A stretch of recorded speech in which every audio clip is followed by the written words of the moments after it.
Lieutenant General Mosikili, a decorated 36-year veteran of the South African Police Service, delivered explosive testimony before Parliament's ad hoc committee revealing how she was completely blindsided by the minister's directive to disband the Provincial Killings Task Team. Serving as acting national commissioner during one of the most operationally sensitive periods in the country, General Mosikili told the committee that she first learned about the disbandment letter not through official SAPS channels but through media reports on January 2nd. Her testimony exposed a deeply troubling breakdown in communication within SAPS leadership, raising urgent questions about whether the minister's directive was deliberately leaked to the press to force compliance before police leadership could respond.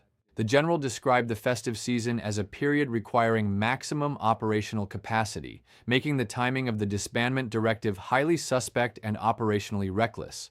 She further revealed that despite being the highest-ranking officer on duty, she was never consulted or informed about a decision that would fundamentally restructure policing in KwaZulu-Natal. Her testimony paints a damning picture of political overreach and a calculated effort to dismantle a critical crime-fighting unit without following proper institutional protocols. Let's hear what Honorable Skosana have to say.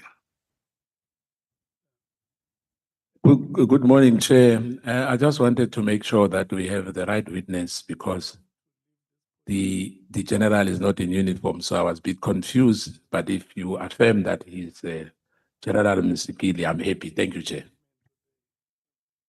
You are being unfair to General Mosikili. When it mattered most, when we were at Khosi Mampuru Correctional Facility, General Dimpani came there and she was not in uniform. I said that you forgotten. Thank you. Did you really say that? Okay. But the right person, thank you, Chair. Thank you, Chair. Just want the witness to relax. Thank you, Chair. Or you don't know her when she's not in uniform? Yeah. But now I realize it. Okay.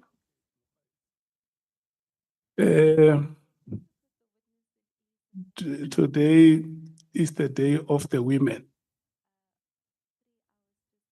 Yeah. At some point, I'm going to leave this podium and request Honorable Brayden Bach to come and preside. The day of the women today. Advocate Arendse, how much time do we need so that we know exactly how we structure our business? I am reliably informed by my colleague that she would take approximately 3 hours, Honorable Chair. So perhaps through to 1 o'clock. Okay. Okay. Is that what you are saying, Advocate Mohaitz? Chair, just to put the witness at ease and make her feel comfortable so that she can convey her story, 3 hours just for safety, but hopefully we will take sooner than that. Okay. Yeah, so we are going to run from now until you tell me that we are at the end. But I'm watching with a hawk eye. All the best, Advocate Mohaitz. Thank you. All the Chair. best, General Mosikili. Okay, just as a matter of housekeeping, Advocate Arendse has already indicated that there are 2 witness statements.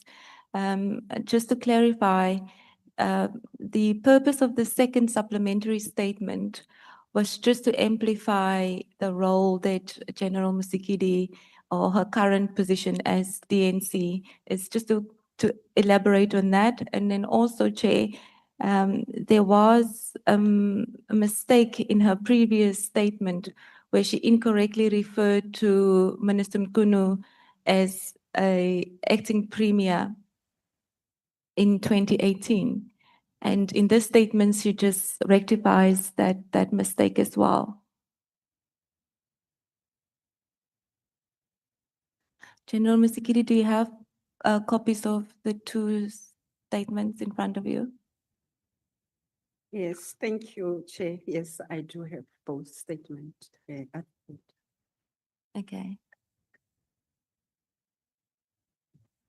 I will interchangeably refer to both statements as we go along because you do cover some similar topics in the supplementary statement as well.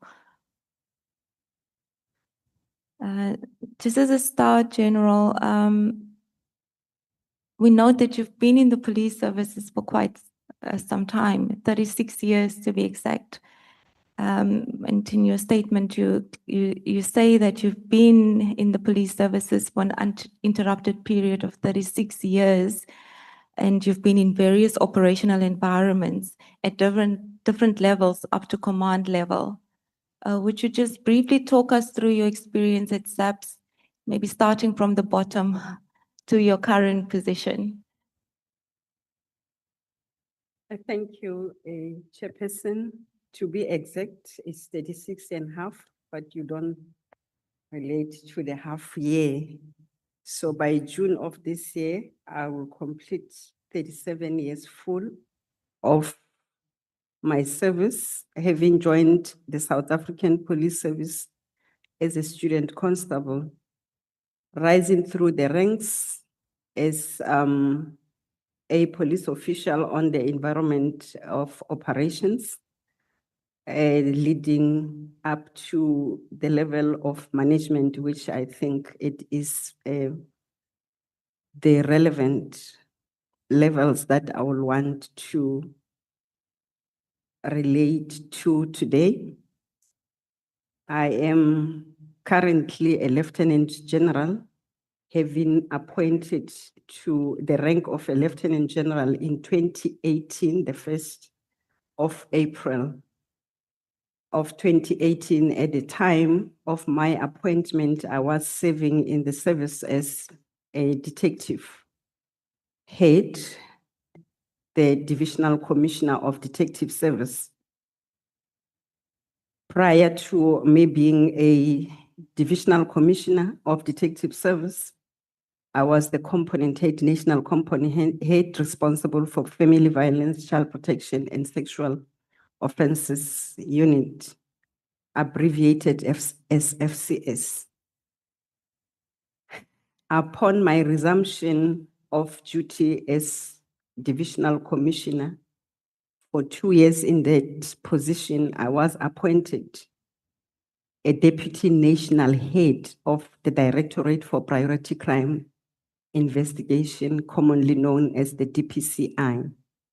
In 2022, the 1st of July, I was then appointed to deputize the then National Commissioner General Masemola, who was, prior him being the National Commissioner, was the Deputy National Commissioner Policy. So I was appointed in his previous post as the Deputy National Commissioner responsible for policy.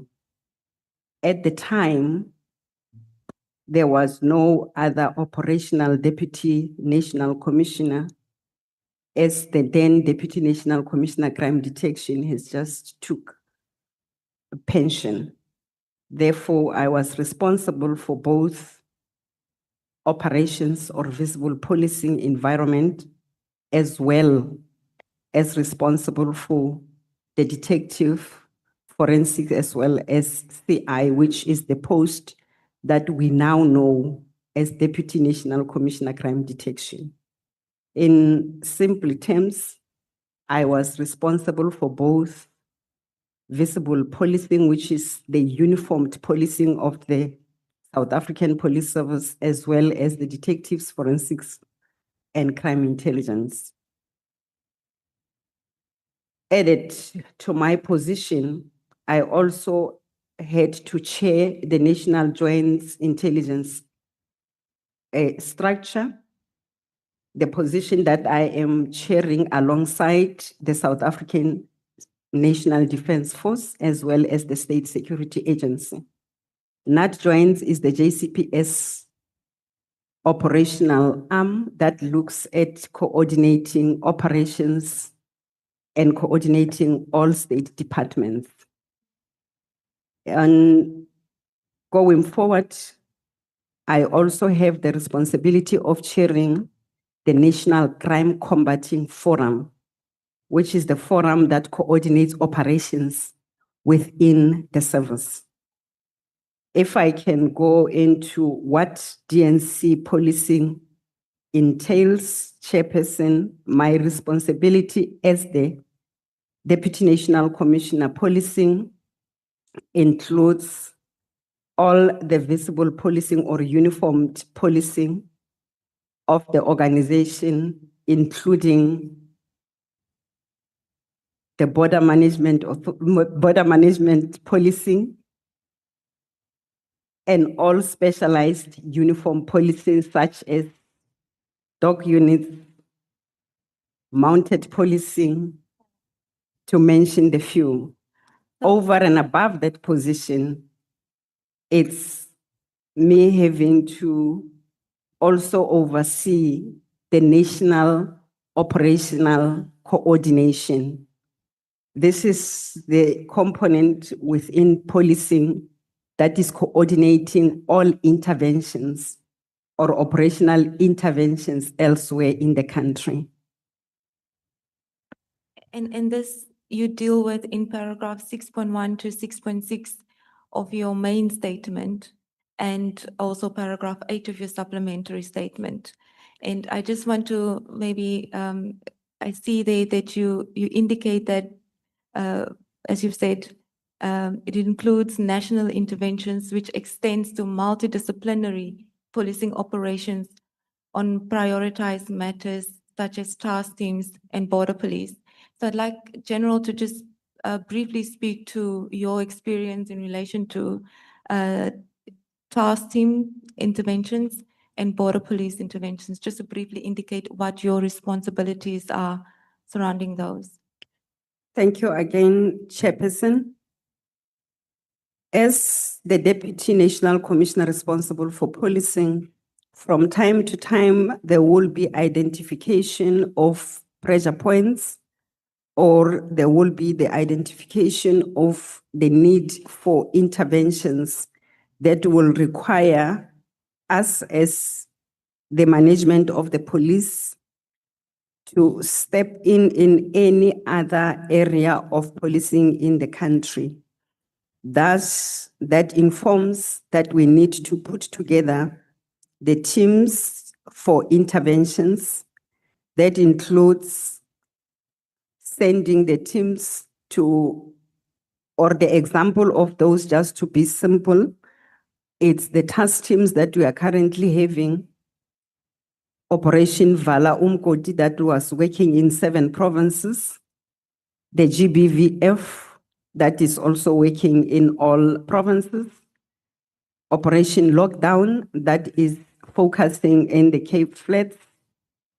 That has been running from Lockdown 1. We are currently standing at Operation Lockdown 3. We have operations such as Operation Bamba in the Eastern Cape, so it will differ from area to area depending on what is the focus area or what the pressure point is in that particular province or area.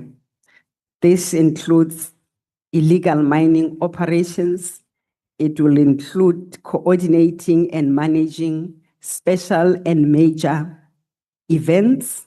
That will also include interventions in a short and in the long term. If you look at my presentation on paragraph 10, what will inform the interventions from policing perspective over and above other departments will be the National Crime Combating Forum that we will also visit or develop plans to visit the provinces, particularly during the upcoming Operation Paseka and Operation Festive season. So this is part and parcel of coordination that will come as a package for Deputy National Commissioner Policing. We've also learned that you have been acting as acting national commissioner, and in particular during the time when the minister issued the directive. Could you just maybe indicate or speak more about your experience in acting as national commissioner and how often that happens? Thank you, Chairperson. Since my appointment as a Deputy National Commissioner to date, I have in different time frames that will be allocated in the absence of the National Commissioner. I have thus far counted 11 occasions or instances that varies from 3 days to 3 weeks in the absence of the National Commissioner. And this started immediately after my appointment as the Deputy National Commissioner in 2022. The last acting was last week when the National Commissioner was out of the country. And this also happened during the 2024-2025, where the National Commissioner was on leave on the 31st of December 2024 until the 14th of January 2024. And I was appointed as the acting National Commissioner. And this did not exonerate me from doing my Deputy National Commissioner policing responsibilities. So at the time that I'm acting, there is no need to appoint another person to act as the DNC. A policing, meaning I will have to undertake both responsibilities at the same time. Now we understand from what we see in your statement and the annexures that you've attached, I believe it's TCM 14 that indicates the number of times that you've acted. It appears that it's quite short periods that you would step into office, and it leaves one with the question with how much can you actually do during that time, and whether when you do step into that position for that brief period, do you know what responsibilities you should assume, and is there a discussion that happened prior to you taking office? Prior to the National Commissioner or any commander, even myself, if I will be out of office, it is a norm that you will have to, either in writing or otherwise, inform the person that will take the responsibility to ensure continuity of the work, take him or her through what will be the expectations of the acting. If there are matters that will require attention during the period of the incumbent absence, then those will be discussed.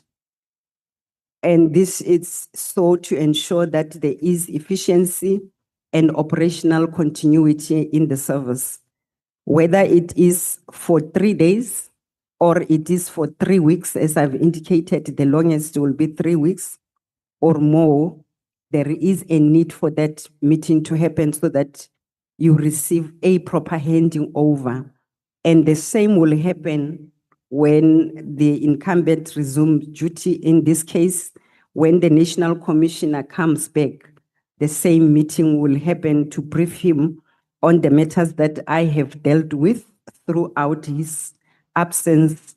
And if there are matters that I have signed off, authorized, or approved, that list will be made available and the handing over certificate will be signed between myself and the National Commissioner. Now, the time that you were acting as National Commissioner in December 2024, when the minister issued the directive, the period which you were going to act for was from 31st December 2024 to 13 January 2025. And as General Mosikili indicated earlier, you said that you would also be required to attend to your responsibilities as DNC.